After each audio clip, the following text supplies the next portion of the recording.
I recently took a course called Wealthability, and it was phenomenal. I mean, there are so many different points. It covered mainly over wealth and taxes and planning on taxes. And it was just a phenomenal course. I highly recommend it to anybody. 5 out of 5 stars. And the guy who actually did it was Tom Wheelwright. He made the course, and Tom Wheelwright, for those of you who don't know, he also wrote a book called Tax-Free Wealth, and he's actually Robert Kiyosaki's CPA, and Robert Kiyosaki wrote Rich Dad Poor Dad. So just a phenomenal course. I wanted to go over one principle that I learned from the course. I mean, honestly, like I have like pages and pages. I mean, look at, like, this is just like half of my notes right here from what I learned, and I have a whole nother section of notes that I took from the course. But this is just one principle that I learned that honestly like changed how I thought about just wealth in general, and how I think about a lot of different aspects of life. So this is the principle, and usually I can't remember. I was reading another book by Grant Cardone, and he said that usually anything that the masses are doing is probably wrong. And I have seen that to be true so many times, whether it be with like moral decisions or political decisions or financial decisions or legal decisions. What most people are doing is probably wrong. And you might disagree with that, that's okay, but I've seen that in my own life. And this is what the masses are doing with their finances. So let's say that we have this spectrum, your life right here. And we have now, which maybe you're like me, or maybe you're 25, maybe you're 18, maybe you're 45, maybe you're 65. But let's just say that this is right now. The average person when they're joining the workforce, let's just say that it's around 20 or so years old, right? Well, this is average, what the average person is doing. And in regards to finances, what they're typically told is that you need to invest over a period of the long term, and over this course of your life, about right here, after 30 or 40 years, after investing in the stock market or in mutual funds or in other safe investments, in bonds from the government, you'll get 3 to 5% back over 30 to 40 years, and then right here you'll be able to retire when you're maybe, let's say it's 20, maybe 55 or 65 years old. Most people are retiring at 65, right? So you work for 40 years. And then, I mean, he explains in the course, like in the retirement videos, you don't see him like traveling around the world. You see most people retiring like in a nice retirement old folks home, and they're playing at the park. And I'm sure that a lot of people love to play at the park. Like that's fun too. And they're limited. Sadly, they're limited because of their finances, right? And to me, that I would rather have the freedom, the option to either play at the local park with my grandkids, or to go to Paris and go travel to Europe and travel to China and have the financial freedom to make that decision. But if I don't have that financial freedom, I don't have the finances, I can't make that decision. And then most people retire for a short period and then they die, right? Those are kind of the three. So I'm working right here, and what most financial experts will say is what you want to do is diversify, right? You don't put all your eggs in the same basket. I mean, you've heard the same stuff as I have. You don't want to put your eggs in the same basket. You want to separate them, and you want to have safe, secure returns, right? At 3 to 5%, you barely make any money at the end of your life. So that's what the average person does. Like, I was listening to a video about a video by Elon Musk, and he said, I just don't get inspired looking at all the problems today, and fixing problems. I don't want to be fixing problems my whole life. I want to be doing something that excites me, something that gets me going in the morning. I mean, look at what he's done. And so to me, like, this, it isn't like that inspiring. Like, I'm like, okay, I'm gonna work for 30 to 40 years and barely have any money, and then I'm going to die and not be able to transfer any wealth to my posterity.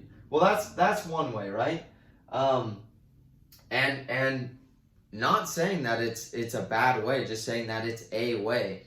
And I think the confusing part to a lot of people is a lot of people think that this is the only way. And in a lot of the courses and books that I've read, that this isn't the only way. There's another way, and there's other ways as well. But here's one other way that he explains in this course, right? So you have the exact same timeline. Can't change that. You have right now. And then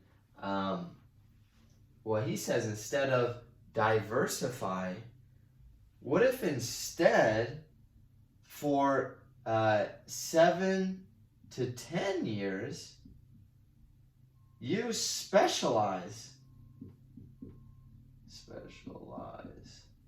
You specialize instead of diversifying, and you specialize in a business, in real estate, in becoming a professional stock trader, in specializing in something, and you put like Warren Buffett says, he says, I put my eggs all in the same basket, and I watch that basket closely, right? You specialize, and you can actually get gains, returns of 50 to 100% each year. And when I heard this, I was like, that's what I want to do. I don't want to be like, this doesn't sound that fun. I'm going to be working a job my whole life and retire with barely any money and not have the financial freedom. With this, I'm working 7 to 10 years. And right here, what do I achieve? This right here, instead of retire, is I get to live my dreams. I get to live my dreams right here. And whatever that is. I mean, what gets you up in the morning? What gets you up in the morning? But then, what would you love to do? Like if you could close your eyes for a second, think about what you would love to do if you didn't have any financial strains, if money was not an issue. What kind of car would you drive? What kind of schools would you send your kids to? What would you be doing with your time? If money was not an issue, what would you be doing with your time? And that question really got to me. I was like, man, if money wasn't an option, well, that's what the purpose of this is. And in the whole course, he talks about how to specialize, and a couple other things. But one of the main points that I took away, what I want to do is I want to specialize in our business and get our business to grow and return at a rate that after 7 to 10 years, we can do whatever we want. And for me, it's not, my dream isn't to kick back on a lawn chair for the rest of my life. I want to keep on working. I want to keep on growing businesses. That's my passion. I want to spend time with my family. And the cool part about this is that finances so often can be chains that hold you down or hold people down versus letting it be the freedom that allows people to do whatever they want. You know? That way I don't have to go to work. But for me, what do I want to do? That's the real question. Up here, I literally have to work. And what happens if I get sick? What happens if I get sick up here and I can't pay the bills? What happens if I want to spend time with my family? I want to go on a vacation.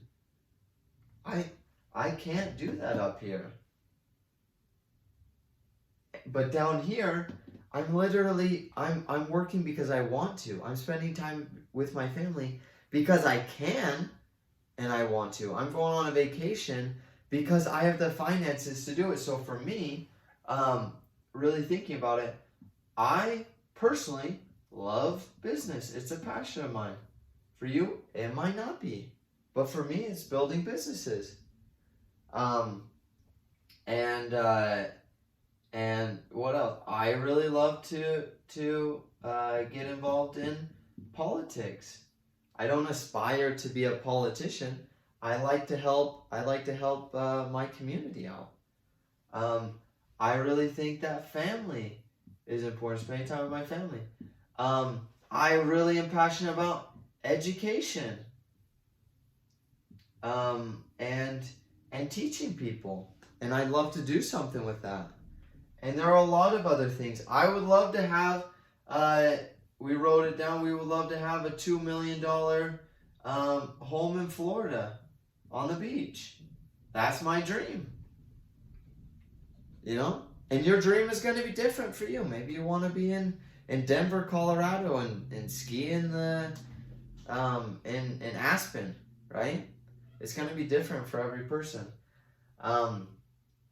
The last thought that I had on this is giving a little bit more of how, like what does that mean? Okay, you explained diversify versus specialize. Up here, diversify, again, we talked about this, is usually separating it into like investing in the stock market, which is just investing in other businesses, but you don't have any control over them.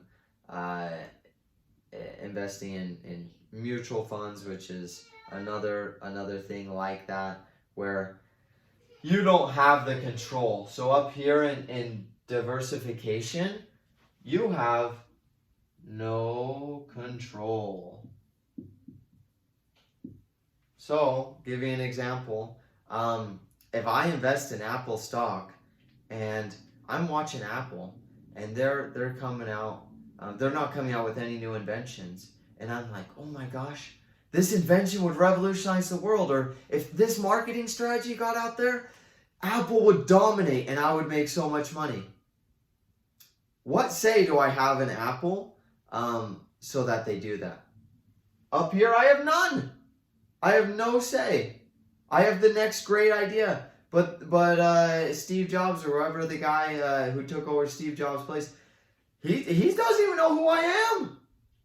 But I'm an investor, right? Oh, I'm an investor. Am I really an investor if I don't have any control? I'm waiting for them to make the decisions. For me, I like to have that control over what, if I'm putting my money into something, I like to have like a say on what it's going towards and how it's working, and giving advice and stuff like that, right? Well, I don't have any say in the stock market. Zero say. Well, down here, talking about specializing, that is all about control. And not the bad kind of government control. This is the good kind of control in something that you own.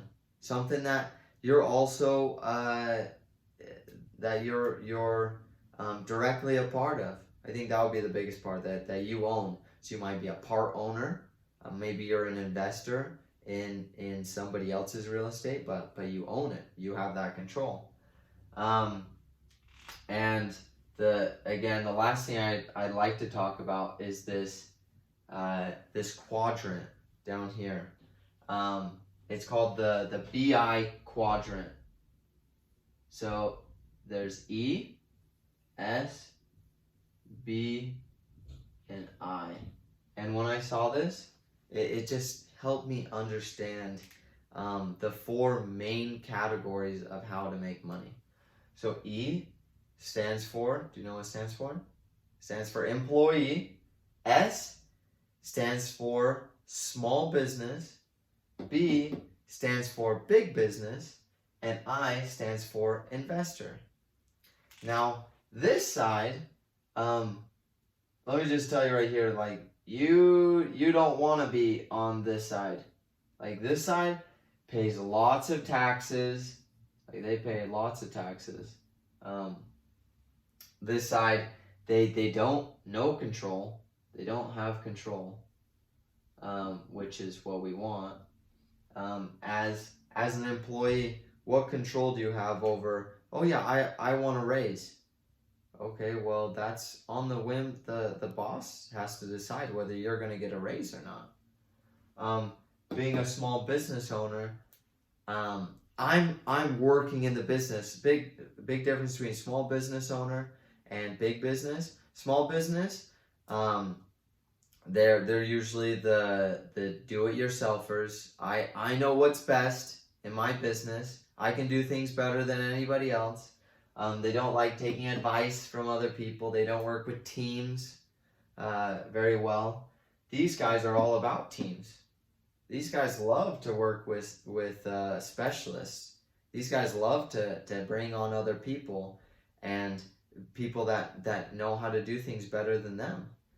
And so the key with going from diversification being over here to coming over to this BI side, big business, and investor side, professional investor, it's not an amateur investor,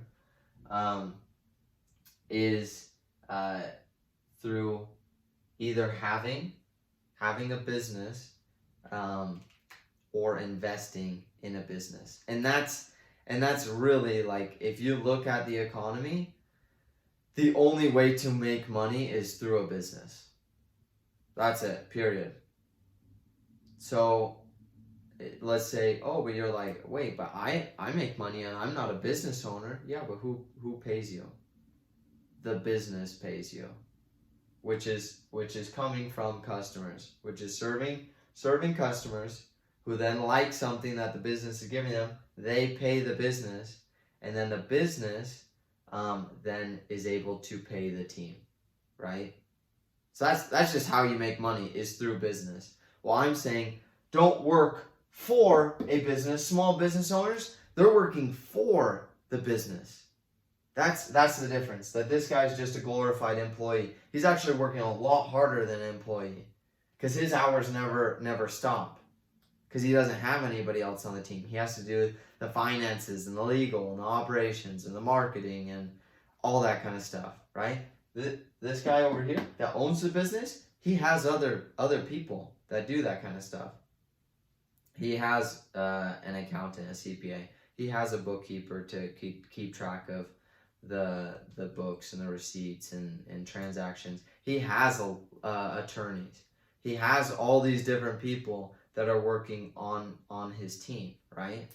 And so what I'm saying is that if you want to take this other route, the way to do it is to own the business, or to own the business as an investor. It's not up here going to the stock market. I mean, remember, that's not an investor. You don't have any say. You don't have any control. They're not going to listen to your advice if you go buy Apple stock or Amazon stock. Jeff Bezos doesn't care what you think, because you barely own any of the company. You own 0.00001%. But professional investor, maybe they own 10%, maybe they own 25% of the company. Big business owner owns a majority of the company, right? And that's really how you specialize. You can get a lot higher returns, because imagine this. I was listening to another guy, Russell Brunson, and he said, in your job, if you're making $50,000 a year, how easy is it to go from $50,000 one year to making $100,000 the next year? It's like impossible. That's really hard. Okay? And then imagine the next year you go from $100,000 to $200,000 the very next year. And then the very next year you go from $200,000 to $400,000, and you go from $400,000 to $1 million to $5 million the next year. So you went from $100,000 to $5 million in 5 years or 6 years, making that much money per year. That's impossible as an employee. You can't do that. Maybe there are some secret employee secrets that I have no idea about, but I do know about this, that as a business owner and in investing in another business, you have the control to say, okay, what are we going to do with our marketing tactics? We're losing we want to get a lot more people to come into our business, into our shop, into our online store. How can we do that? What if we tried this? Okay, that didn't work. What if we tried this? Okay, that didn't work. What if we tried this? Oh my gosh, we just got double the amount of people just because we tried one thing. And then the next year you're thinking about ideas and you try stuff out and it doesn't work. And then you finally get something that works and you double your people again, or you triple, or you quadruple, or you go onto the Oprah Winfrey show and you get hundreds of thousands of people buying from you because of one opportunity. Okay? That's the possibilities of being a business owner. Now the reality is that a lot of people don't want to own a business. They don't want that responsibility. And that's okay. That's okay. It's all about preference of what you want. And planning for the future. Reading up. Don't take my word for it. Open up some books and read them. Read what other people have done. Read what other people, my wife and I, we like to do that. We like to read different books, and we're like, okay, I don't like what he did with his family there, but I do like what he did with his friends over here. Let's do that. Why don't we do that? Because I like this outcome that he got right here. And I like what this guy did with his business right here. But he didn't spend time with his family. I don't want to do that. So we take the good in the bad of whatever we determine is good and bad from other people's lives. And that way we can say, okay, from this person's experience, this person was an employee for 40 years, and this is the result that they got at the end of their life. Do I want to do that? This person was a business owner. And it's not, if you're a business owner, you'll make a lot of money, and if you're an employee, you're not going to make money. There's a huge spectrum of people. I'm just telling you what I've personally seen in my own life, and what I've read a lot about, and what other people have actually done in their lives. So That was my cool lesson I learned from this Wealthability course. If you want to take the course yourself, I believe it's on wealthability.com. Really good course. Highly recommend it to anybody. Quick recap that this is the way that the average person does it, working through diversification, and this is the way that the few run their finances, which is specializing, having that control, switching from an employee and a small business owner to a big business owner and investor, and so that they pay less taxes and they have the control, and then they work on that for 7 to 10 years, and then they can live their dreams. They can do whatever they want. And whether it be spending time with their family, or working on more businesses, or playing more games, or meeting people, or traveling the world, or having more time to spend on your church, whatever it is, this gives you freedom right here. Dreams equal freedom. So I appreciate you listening. If this video helped, please give it a like, and let me know if there's anything else, like any other books you'd like to get a review on, or courses you'd like to get a review on, down below in the comments, or any thoughts that you have. And again, I don't think that everyone's gonna agree with what I've said here today. I'd love to hear why, because I think that there's a real benefit in having diversity of thought. So yeah, appreciate it, and have a great day.